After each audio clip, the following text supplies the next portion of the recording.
विभा और विराज दोनों एक ही मोहल्ले में रहते थे। बचपन में साथ साथ खेलते, स्कूल जाते।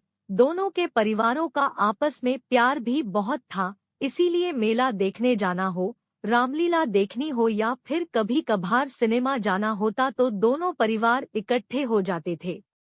विभा के परिवार में उसकी दादी को मिलाकर कुल 5 मेंबर थे। उसके पिताजी पेशे से एक टीचर थे और माँ हाउसवाइफ थी। विभा से छोटी उसकी एक बहन थी जिसका नाम खुशी था। बहुत ही संस्कारी परिवार था। दादी सुबह शाम भजन कीर्तन कर परमात्मा का नाम जपती रहती।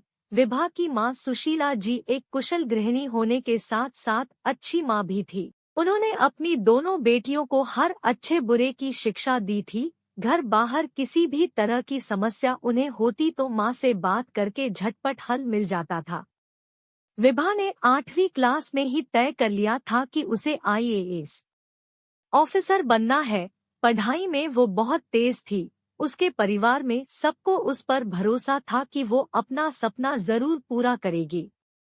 आंखों में ऑफिसर बनने का सपना पाले विभा बड़ी हो रही थी। मोहल्ले की सबसे सुंदर लड़की थी विभा। लंबे घने बाल, गोरा रंग, खिलखिलाता चेहरा, किसी परी से कम नहीं थी वो। जो उसको देखे बस देखता ही रह जाए। स्कूल में भी हर लड़के की पसंद थी विभा। लेकिन विभा इन सब बातों से बेखबर अपने लक्ष्य की ओर बढ़ती जा रही थी। उसने 12वीं क्लास में पूरे शहर में टॉप करके अपने माँ बाप का नाम रोशन कर दिया। अब उसे आगे की पढ़ाई के लिए शहर से बाहर जाना था। एक बहुत ही अच्छे कॉलेज में उसका एडमिशन हो गया। बहुत सी हिदायतों के साथ उसे हॉस्टल दिलवाकर उसके मम्मी पापा वापस आ गए।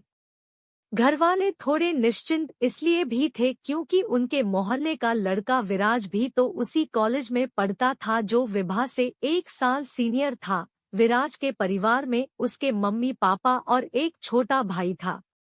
विराज के पापा की शहर में कपड़ों की बहुत बड़ी और अच्छी दुकान थी। विराज भी पढ़ाई में बहुत अच्छा था। उसे एमबीए करना था, इसीलिए उसने ग्रेजुएशन में कॉमर्स को चुना। वहीं दूसरी तरफ विभा नॉन मेडिकल की स्टूडेंट थी। दोनों का कॉलेज एक ही था।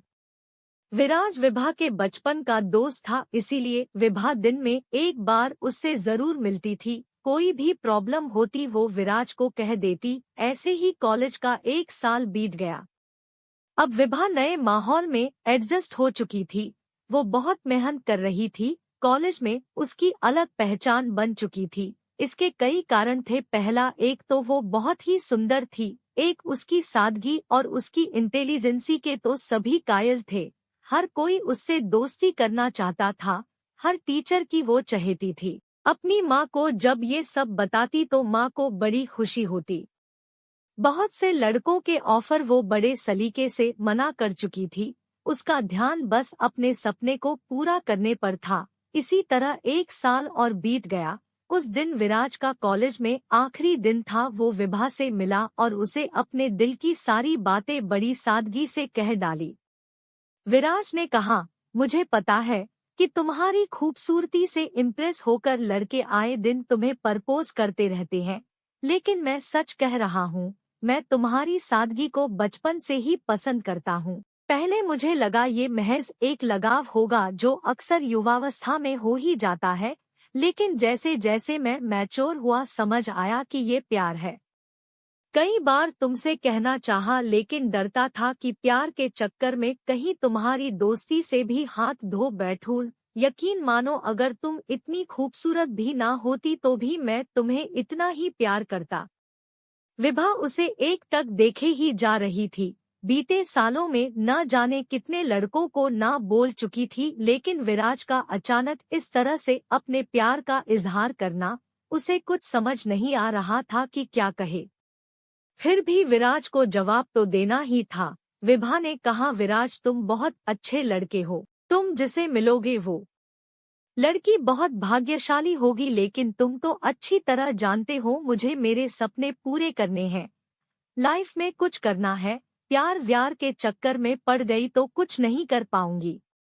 विराज ने कहा कि कौन कहता है तुम अपने सपने पूरे ना करो। तुम वो सब करो जो करना चाहती हो, मैं अपने मन की बात तुम्हें आज भी नहीं कहता, लेकिन मुझे MBA करने लंदन जाना है। जाने से पहले तुम्हें सब कह देना चाहता था। मैं तुम्हारी हाँ का इंतजार करूंगा विभा। इतना कहकर विराज वहां से चला जाता है।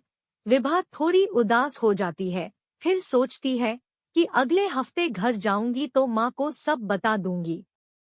अगले हफ्ते विभा घर चली गई। अब की बार थोड़ी खोई खोई सी थी। माँ ने ये बात तुरंत भाप ली कि कोई तो बात है जो विभा बेचैन लग रही है। डिनर के बाद सब काम निपटाकर माँ बेटी छत पर चली गई। वहां जाकर माँ ने विभा से उसकी परेशानी का कारण पूछा तो विभा ने झट से वो सब बातें बता दी जो विराज और उसके बीच में हुई थी। विराज एक अच्छा लड़का था, घर में सभी उसे पसंद करते थे। उसकी माँ ने विभा को समझाया, अभी तुम अपनी पढ़ाई पर ध्यान दो, इसमें परेशान होने वाली कोई बात नहीं है। विराज अच्छा लड़का है, तुम दोनों सेटल हो जाओ, उसके बाद रिश्ता करने में कोई हर्ज नहीं है। देखा परखा लड़का है, परिवार भी अच्छा है। अपनी माँ को सब बताने के बाद उसके मन का बोझ हल्का हो गया। अपनी माँ को प्यार भरी झप्पी देकर वो सोने चली गई। कुछ दिनों बाद विभा को अगले सेशन के लिए कॉलेज जाना था। सारी तैयारियां करके उसके मम्मी पापा उसे हॉस्टल छोड़ने चले गए। इस साल तो विराज भी नहीं था वहां, इसीलिए उसके मम्मी पापा को उसकी थोड़ी चिंता हो रही थी, लेकिन अपनी बेटी की समझदारी पर विश्वास भी बहुत था। विभा को भी विराज के बिना अच्छा नहीं लग रहा था। उसने अपना पूरा ध्यान पढ़ाई पर लगा लिया, वो कोई कमी नहीं छोड़ना चाहती थी। कॉलेज का लास्ट ईयर था, वो पूरी तरह पढ़ाई में रम गई। एक दिन सोहेल नाम के लड़के की नज़र विभा पर पड़ी। वो उसकी खूबसूरती देखकर पागल हो गया। अगले ही दिन उसने विभा को प्रपोज कर दिया। विभा ने बड़े ही सलीके से उसे मना कर दिया, लेकिन अमीर घर का इकलौता साहिबजादा तो जिद पर अड़ गया कि उसे तो विभा किसी भी कीमत पर चाहिए। वो हर रोज उसे परेशान करने लगा। विभा बहुत तंग हो गई थी उसकी हरकतों से, वो परेशान रहने लगी थी। इसका असर उसकी पढ़ाई पर भी पड़ रहा था। सोहेल उसे किसी भी कीमत पर पाना चाहता था।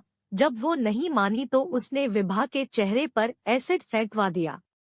इस हादसे के बाद विभा की जिंदगी बदल गई। उसने जीने की उम्मीद छोड़ दी।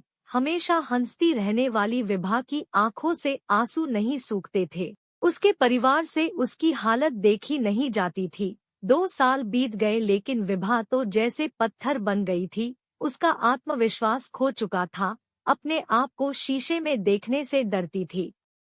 इन्हीं सबके बीच विराज का आना हुआ। जब उसे विभा की हालत का पता चला तो उससे मिलने चला आया। विभा की ऐसी दुर्गति देखकर वो अंदर तक हिल गया।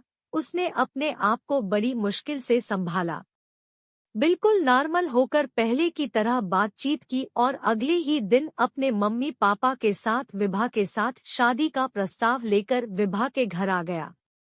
विभा के परिवार वाले उनकी अच्छाई से अभिभूत हो गए। विभा ने विराज से अकेले में बात करने की इच्छा जताई। विभा ने विराज से कहा कि तुम क्यों अपनी जिंदगी बर्बाद कर रहे हो, तुम्हें तो एक से एक लड़की मिल जाएगी। विराज, तुम्हें मुझसे सहानुभूति है, तुम इसीलिए मुझसे शादी कर रहे हो ना? विराज ने कहा, हाँ मानता हूँ कि एक से बढ़कर एक लड़की मिल जाएगी, लेकिन तुम हो विभा। मैंने तुम्हें चाहा है, केवल तुम्हें। मैं तुम्हें आज भी उतना ही प्यार करता हूँ जितना पहले करता था, और तुमने जो सपना देखा था वो तुम अब भी पूरा कर सकती हो। मैं तुम्हारे साथ हूँ। विभा की आंखों से आंसू बहने लगे। वो विराज के गले लगकर खूब रोई। रोते रोते कह रही थी, मैं दुनिया की सबसे खुशनसीब लड़की हूँ जो तुम जैसा हमसफर मिला। यही तो सच्चा प्रेम होता है, जो परिस्थितियां बदलने पर भी ना बदले, जो रंग रूप नहीं केवल मन देखे। दोस्तों, अगर आपको हमारी कहानियाँ अच्छी लगती हों तो हमारे चैनल को सब्सक्राइब जरूर करें और अपने दोस्तों में शेयर करें।